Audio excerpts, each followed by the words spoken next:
माझा नमस्कार. माझे नाव नम्रता विनोदावी. आज मी आपल्यासमोर भारतरत्न डॉक्टर बाबासाहेब आंबेडकर यांची यशोगाथा सांगण्यास उभी आहे.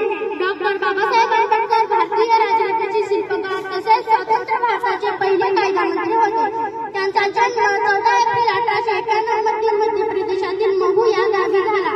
त्यांच्या वडिलांचे नाव रामजी जगताप आणि आईचे नाव भीमाबाई असे होते. डॉक्टर बाबासाहेब आंबेडकर लहानपणापासून अत्यंत हुशार व महत्त्वाकांक्षी विचाराचे होते. शालेय शिक्षण घेत असताना त्यांना अस्पृश्य म्हणून खूप त्रास सहन करावा लागला, पण ते मुळीच खचले नाही. त्यांना अस्पृश्य दीनदलित समाजाचा उद्धार करण्याचे ठरवले. डॉक्टर बाबासाहेब आंबेडकर हे आपले उच्च शिक्षण बडोदा सरकारची शिष्यवृत्ती घेऊन पूर्ण केली. त्यानंतर ते आपल्या मायदेशी परतले.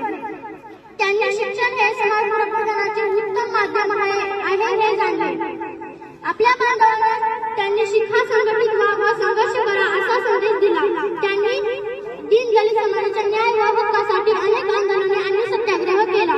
त्यांनी सामाजिक भेदभाव करणाऱ्या मनुस्मृती ग्रंथाची जाहिरात ग्रहण केली. नाशिकमधील काळाराम दीनदलितांसाठी खुले केले. डॉक्टर बाबासाहेब आंबेडकर हे उत्कर्ष वाचक व लेखक होते. त्यांनी लोकनायक व बहिष्कृत भारत व समता यासारखे वृत्त